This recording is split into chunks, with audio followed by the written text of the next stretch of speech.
Cybersecurity is a broad and complex field that involves protecting computer systems, networks, and data from unauthorized access, attacks, and damage.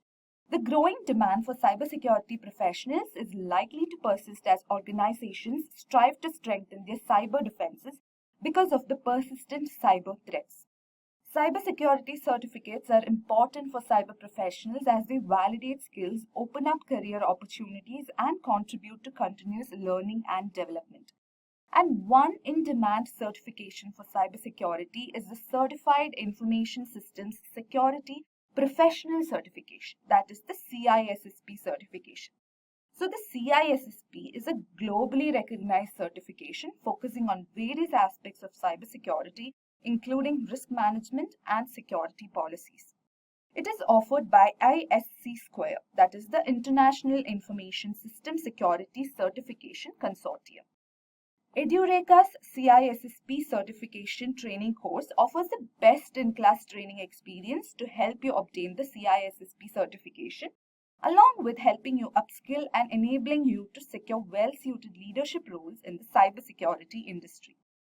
Earning the CISSP certification validates your extensive technical and managerial expertise as an information security specialist, enabling you to proficiently create, implement, and administer your organization's security framework.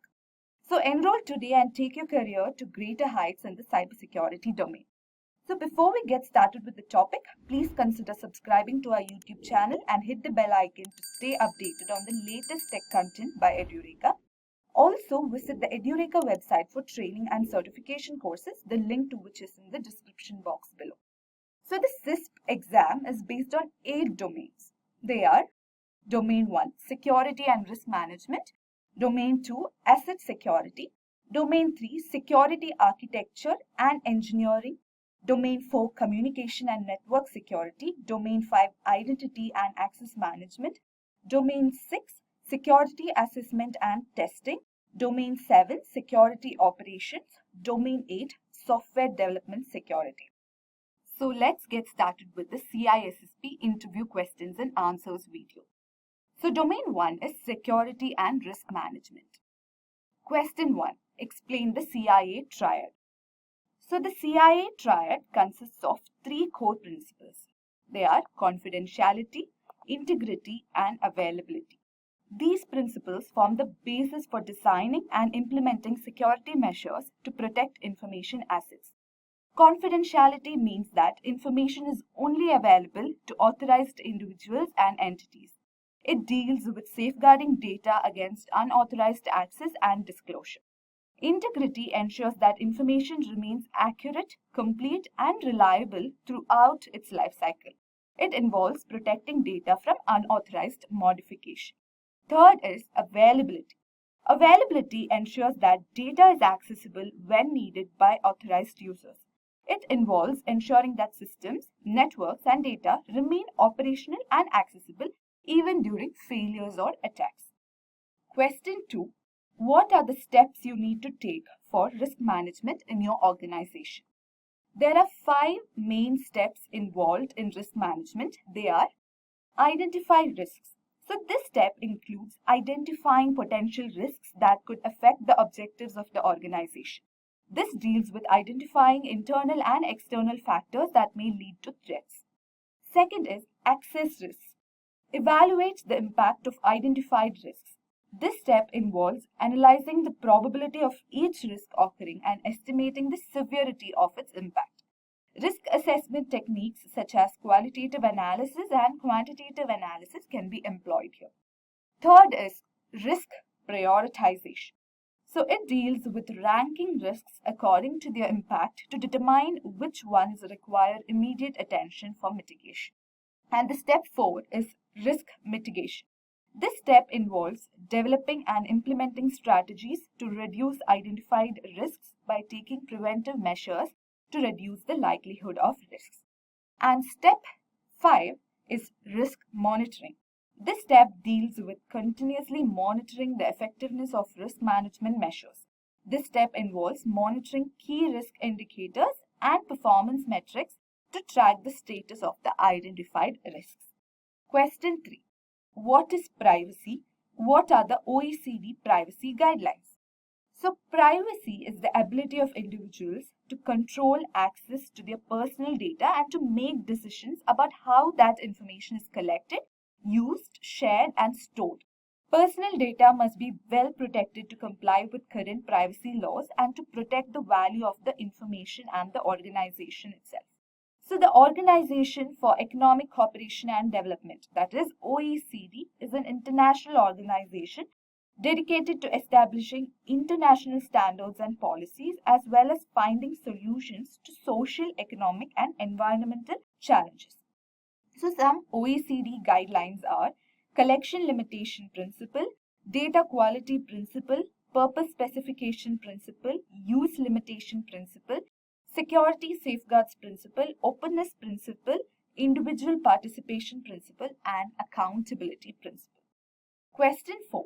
Can you suggest some methods to enforce personal security policies and procedures in your organization?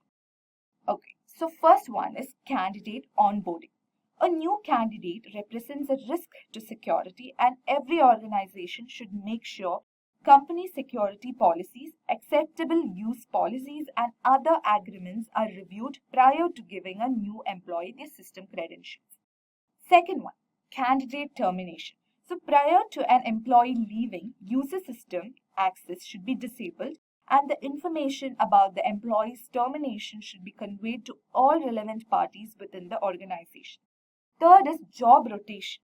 Job rotation is an HR management strategy where employees are moved through a variety of positions or tasks within an organization instead of being permanently assigned to a single role or a single department. Job rotation is useful for protecting against fraud and provides cross training so that an individual can't commit fraud and cover it up. So the fourth method is implementing principles, that is implementing the need to know and least privilege principle. This need to know principle states that individuals should only be granted access to information or resources that are necessary for the performance of their job responsibilities. And the principle of least privilege dictates that individuals should be granted the minimum level of permissions required to perform their job functions. And the fifth method is policies. Enforce personal security policies such as non-disclosure agreements. They are contracts in which the parties agree not to disclose any information mentioned in the agreement. Okay, next let's move on to the second domain, that is asset security. Question 5. Explain data classification rules. Data owner. The data owner is an individual within the organization who has ultimate responsibility for the protection and management of specific data sets. Data custodian. So the data custodian is responsible for implementing and enforcing data classification policies and controls to protect classified data. Data steward. The data steward manages and maintains specific data sets or data domains on a daily basis. Data subject. A data subject is a living person whose personal information is being collected, stored, processed, or otherwise handled by an organization or entity. Question 6. Explain the information life cycle. So, the information life cycle refers to the stages through which information passes from its creation or acquisition to its disposal. So, this is commonly used in information management to understand and manage the flow of information within organizations. So, first step is create. The information lifecycle begins with the creation of data. This can include generating new documents, creating databases, extracting data from external sources, or receiving information from customers, suppliers, or other stakeholders. Okay, second one is stored. So, once created, information is stored and organized for easy access and retrieval. This may involve saving files to a network drive, storing data in a database, or organizing documents in a content management system. Next one is use. Authorized users access and use the information for various purposes. This can include analyzing data for decision making, sharing documents with colleagues, or using information to complete tasks or projects. Next is share. During this stage, authorized users access and share the information for various purposes. Information is shared through communication channels such as email, instant messaging, video conferencing, or any other social platforms. Access to information is controlled to ensure that only authorized individuals or groups can view or modify it. Next is archive. When data is no longer actively used for day-to-day transactions, information may be transferred to long-term storage for archival purposes. So archiving involves moving information from active primary storage to secondary storage or archival system that is designed for long-term preservation. And the final step is destroy. If information is no longer necessary or required to be retained, it is securely disposed of or destroyed to prevent unauthorized access, misuse, or exposure. So destruction methods may include shedding physical documents, wiping magnetic media, or securely deleting digital files using data destruction softwares. Question 7. What are some methods to protect data in transit? So, what is data in transit? Data in transit refers to information that is actively being transferred or transmitted between systems, networks, or devices. This can include various types of data such as emails, files, messages, or streaming media, as it travels from a source to a destination over a network. So, end-to-end encryption. So, end-to-end encryption is a security measure that protects data during transmission by limiting access to only the sender and the recipient. End-to-end encryption secures data on the sender's device, keeps it encrypted as it travels across the internet, and decrypts it only when it reaches the recipient's device. Second is link encryption. So this is a method used to secure data as it travels across a communication link or network segment. In link encryption, data is encrypted and decrypted at the endpoints of the communication link, ensuring that data remains secure as it traverses the network. And the third one is onion network. The onion network, often referred to as the Tor network, is a very effective method of protecting data in transit, as it aims to provide anonymity and privacy for users when accessing the internet. The name of the network is in reference to the layers of encryption used to protect user data. Question 8. What are some methods for information obfuscation? So, information obfuscation methods are techniques that obscure or conceal sensitive or confidential information, which is employed to protect data privacy or sensitive information. So, first method is concealing data. It completely removes access to sensitive data. Concealing involves replacing sensitive data with placeholder characters or tokens while preserving the data format and structure. For example, masking can be used to conceal portions of credit card numbers, social security numbers, or personal identification information in databases or logs. Second one is pruning data. It refers to the process of selectively removing or trimming unnecessary or redundant data from a dataset, database, or any other storage system. So the goal of pruning data is to optimize storage resources, that is, improve data quality and enhance the system performance. Third one is fabricating data. It involves creating and inserting false or misleading information into databases, documents, or systems to obscure or protect sensitive or confidential information.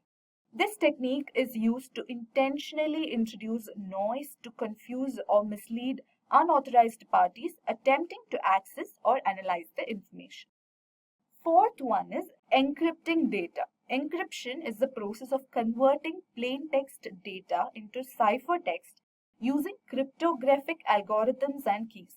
So encryption helps protect data confidentiality and integrity. Next, let's move on to domain 3, that is security architecture and engineering. Question 9. Explain any 5 secure design principles. First one is defense in depth. So defense in depth involves implementing multiple layers of security controls throughout a system. This approach ensures that even if one layer of defense is breached, other layers remain intact to prevent the risk. Second one is secure defaults. Secure defaults often adopt a default deny policy for access control, meaning that access is denied by default unless explicitly allowed. So this principle ensures that only authorized users, services have access to resources, reducing the likelihood of data breaches. Third one is zero trust. So zero trust works on the principle of never trust, always verify, meaning that trust is never assumed based on location or any other network topology. This approach requires continuous verification of trust before granting access to resources. Fourth one is privacy by design. So this is a principle that advocates for embedding privacy considerations into the design and development of systems. So privacy by design is closely related to secure design principles as it aims to ensure that privacy protections are integrated into the architecture and functionality of the system alongside security measures. Fifth one is shared responsibility. So shared responsibility is a secure design principle that emphasizes the collective responsibility of multiple stakeholders such as developers, administrators, users, and third-party service providers in ensuring the security of systems, applications, and data. So this principle acknowledges that no single entity can be solely responsible for security and that a collaborative effort is required to protect against threats. Question 10. What are security models? Explain any one security model. Okay. So security models are conceptual frameworks used to enforce security policies and access controls within a computing environment. So these models provide a structured approach to managing security requirements. There are several security models. One such security model is Bell-LaPadula model. The Bell-LaPadula model is a security model used primarily for confidentiality enforcement in computer systems. So this model has become a foundational concept in the field of computer security, and this model is based on the principle of mandatory access control, where access to resources is determined by security labels that is associated with subjects and objects. So in this model, each piece of information and each user in the system is assigned a security label that indicates its security level. So the first one is simple security property, that is no read. According to the simple security property, a subject with a particular security clearance is not allowed to read information at a higher security level. Subjects can only access information at a lower security level.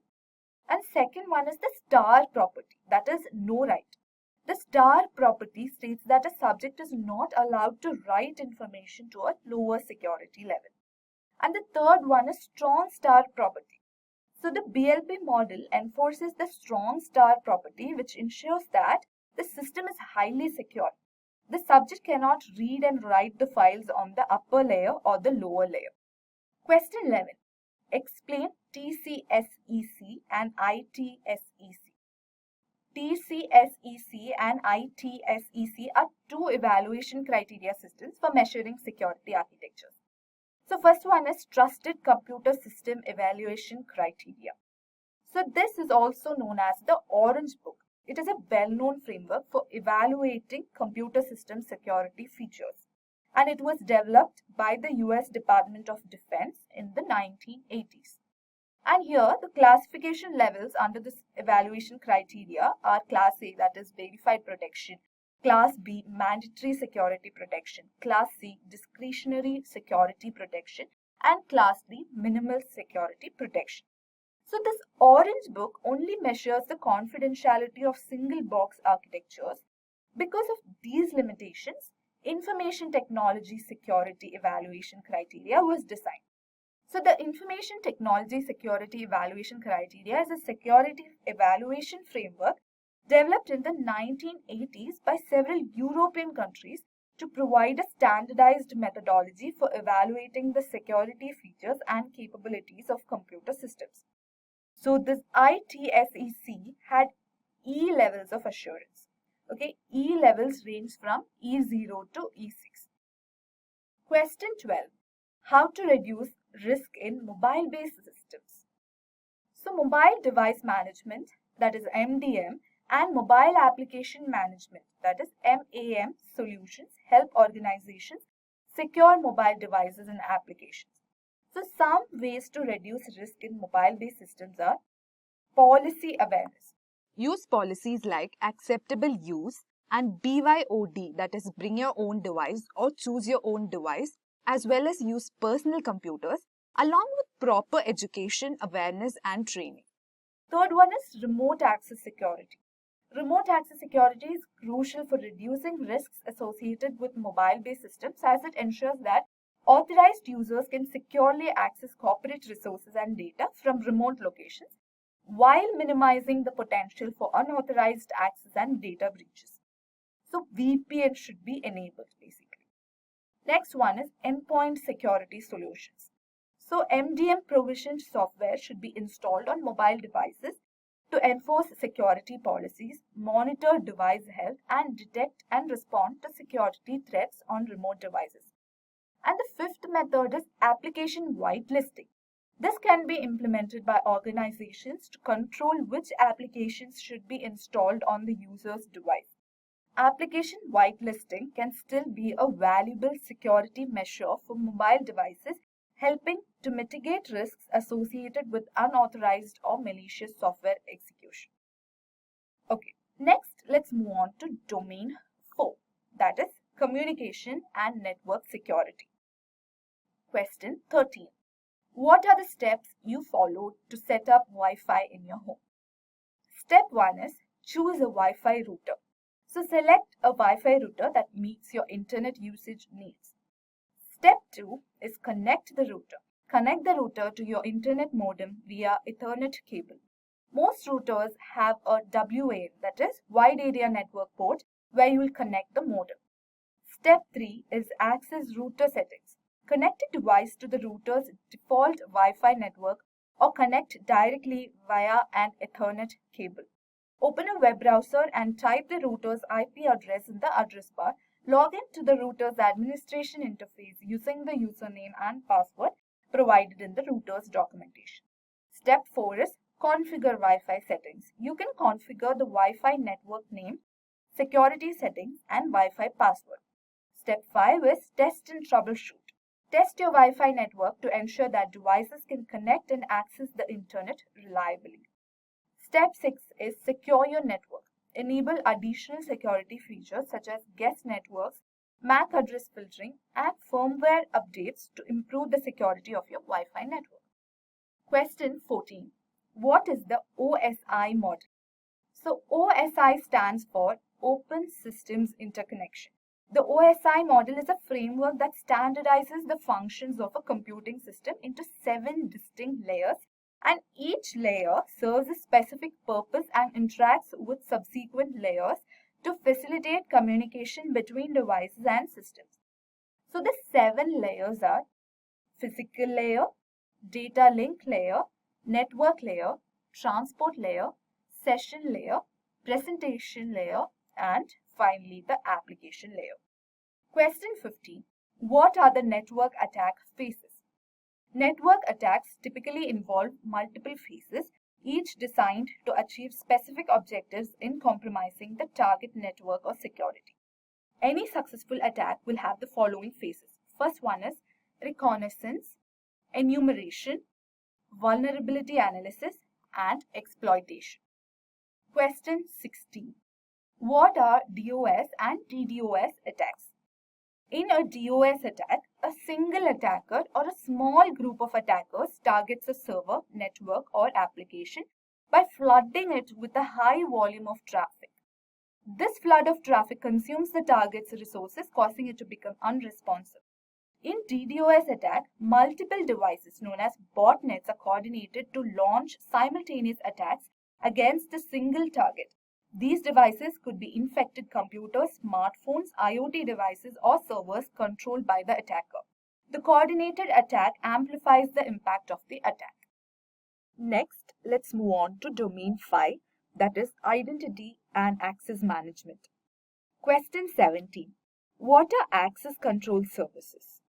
Access control services refer to the set of mechanisms and policies implemented to regulate and manage access to resources, systems, and data within an organization's IT environment. So the first step is identification. It is a process of uniquely identifying individuals, devices, or entities seeking access to systems, resources, or data within an organization's IT environment. Second is authentication. Authentication is the process of verifying the identity of users or entities who want to access a system. Third is authorization. Authorization determines the resources that authenticated users are allowed to access based on their identity, roles, permissions, and privileges. Accountability plays a crucial role in maintaining security, compliance, and trust by holding users accountable for their actions. It is making sure that appropriate identification, authentication, and authorization, all mentioned above, are monitored. Question 18. What are the three types of authentication? There are mainly three types of authentication. First one is authentication by knowledge. So, authentication by knowledge involves something the user knows, such as the password, PIN, or answers to a particular security question. So, these are commonly used in username password authentication schemes. Second one is authentication by ownership. So, authentication by ownership uses something the user owns, such as a physical token, smart card, mobile device, or hardware security key. So, these tokens generate one-time passwords, that is OTPs, that are used for authentication. 3. Authentication by characteristic. This involves factors such as biometric characteristics, example fingerprint, iris scan, facial recognition, voice recognition, or any other behavioral biometrics. So, biometric authentication makes use of physical traits to verify an individual's identity. So, this two-factor authentication requires users to ensure any of the two factors of authentication to verify their identity, whereas multi-factor authentication uses two or more authentication methods to verify a user's identity. Question 19. What are the potential risks related to IDaaS? So, IDaaS stands for Identity as a Service. Okay, it is a cloud-based service that provides identity and access management capabilities to organizations. So, the first risk associated with it is that IDaaS solutions store sensitive user authentication data and access controls in the cloud, making them potential targets for cyber attacks, data breaches, and security incidents. Second risk is that organizations that rely on IDaaS solutions are dependent on the service provider's infrastructure. Any disruptions from the provider could impact the organization's ability to authenticate users and access critical resources. And the third risk associated with it is storing user authentication data and identity information in the cloud raises concerns about data privacy. Question 20. How often should access reviews be performed? So, access reviews should be performed regularly to ensure that users' access rights and permissions remain appropriate within their roles and responsibilities. So, access of an employee should be reviewed and approved by the owner at the change of role. Any access that is not needed should be removed, and when an employee leaves the company, their access should be reviewed and all access should be removed. Now, let's move on to domain 6, that is security assessment and testing. Question 21. What is the role of security professionals? So, security professionals assess security risks and vulnerabilities across the organization's IT infrastructure. Security professionals design and implement security architectures to protect against cyber threats. They also use network traffic and system logs to detect and respond to security incidents in real time. Question 22. What is the difference between vulnerability assessment and penetration testing? So, vulnerability assessments typically involve using automated scanning tools to discover known vulnerabilities such as misconfigurations, weak passwords, and outdated software versions. Whereas in penetration testing, they use a combination of automated tools and manual techniques to exploit identified vulnerabilities and gain unauthorized access to systems, applications, or data. Second, Vulnerability assessments are conducted regularly, that is, weekly or monthly, to continuously monitor and manage security risks. Whereas penetration tests are typically conducted periodically or in response to significant changes in the organization's IT environment. Next, in vulnerability assessments, the process is often non-intrusive and focuses on identifying weaknesses in the organization's defenses. In penetration testing, the process is more intrusive compared to vulnerability assessments and aims to validate the organization's defensive measures.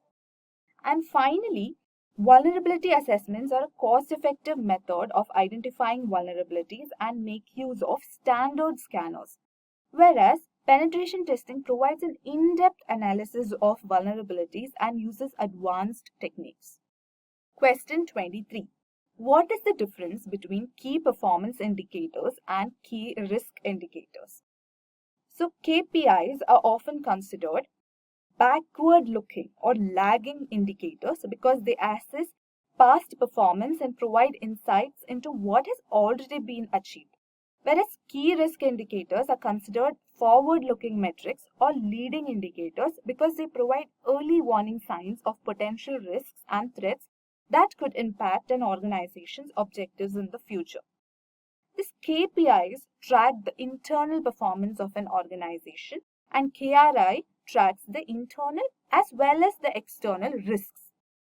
So KPI, that is key performance indicators, are measured monthly or quarterly, whereas KRI is measured weekly or daily. KPI, that is key performance indicators, mostly deal with non-financial measures, whereas key risk indicators deal with financial and non-financial measures. Question 24. What is banner grabbing and OS fingerprinting? So banner grabbing involves retrieving information from network services or applications by connecting to open ports on target systems and capturing the response messages sent by the services upon connection. Whereas OS fingerprinting involves analyzing network packets or responses from target systems to identify unique characteristics or patterns that can be used to determine the operating system.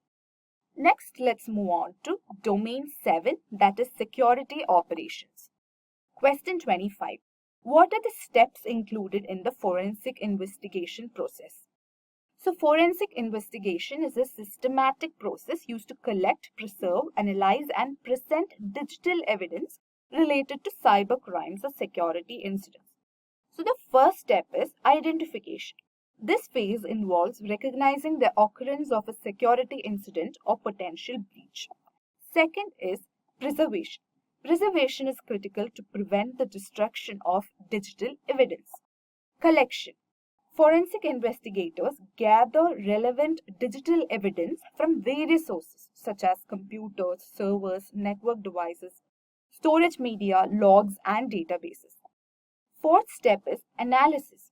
This phase involves examining the collected evidence to uncover insights and identify potential security breaches. Step 6 is reporting. Documentation is essential to record findings, observations, methodologies, and conclusions reached during this investigation process. Question 26. What is security information and event management systems? So, security information and event management systems are comprehensive solutions that provide organizations with real-time visibility into their IT infrastructure and network security by collecting, analyzing, and correlating security event data from various sources. So, some steps included in this security information and event management system is aggregation, normalization, correlation, secure storage, analysis, and finally reporting. Question 27. What is malware? So, malware refers to any type of software or code designed to disrupt, damage, or gain unauthorized access to computer systems and networks. Malware is created by cyber criminals with malicious intent and can take various forms, including viruses, worms, trojans, ransomware, spyware, adware, and rootkits. Once introduced into a system, malware may replicate itself or exploit vulnerabilities to infect other systems within the same network or organization. Question 28. What is patch management? So, patch management is the process of identifying, acquiring, testing, and applying patches or updates to software operating systems, firmware, and hardware devices to address security vulnerabilities. So, some steps included in patch management are: monitor for vulnerabilities, evaluate, schedule, test, deploy, verify, document, and updating the baselines. Next, let's move on to domain 8, that is software development security. Question 29. What is DevOps security? DevOps security, also known as DevSecOps, is a set of practices, methodologies, and tools that integrate security principles and practices into the DevOps process. It aims to foster collaboration between development, operations, and security teams to build, deploy, and manage software applications and IT infrastructure securely throughout the software development lifecycle. Question 30. What is code obfuscation? Explain its types. So, code obfuscation is a technique used to conceal the source code of a software application, making it more difficult for attackers to understand, analyze, and reverse engineer. The three main types of obfuscation are lexical obfuscation. This is a type of code obfuscation technique that involves altering the lexical structure of the source code to make it more difficult for humans to understand and analyze. It is the weakest form of obfuscation. Second one is data obfuscation, which is a technique used to conceal sensitive information in order to protect its confidentiality and privacy. Data obfuscation is commonly used to protect sensitive data in storage and transmission, particularly in scenarios where encryption alone may not be sufficient. Third one is control flow obfuscation. This is a technique used to obfuscate the control flow of a software program, making it more difficult for attackers to understand and analyze the program's logic and behavior. Question 31. What is the difference between REST and SOAP APIs? REST, that is Representational State Transfer, and SOAP, that is Simple Object Access Protocol, are two different architectural styles used for designing web services and APIs. So, REST offers greater flexibility in terms of data formats, protocols, and message payloads. It is often preferred for lightweight, resource-oriented APIs, such as those used in web and mobile applications. Whereas SOAP provides a rigid structure and strict specifications, making it suitable for complex enterprise-level integrations where reliability, security, and transaction support are critical. REST APIs uses HTTP protocol for communication. It typically relies on standard HTTP methods for CRUD operations, whereas SOAP APIs uses XML-based messaging protocol for communication. So the message formats for REST APIs are JSON, XML, HTML, and plaintext, whereas the message format for SOAP APIs is XML. Question 32.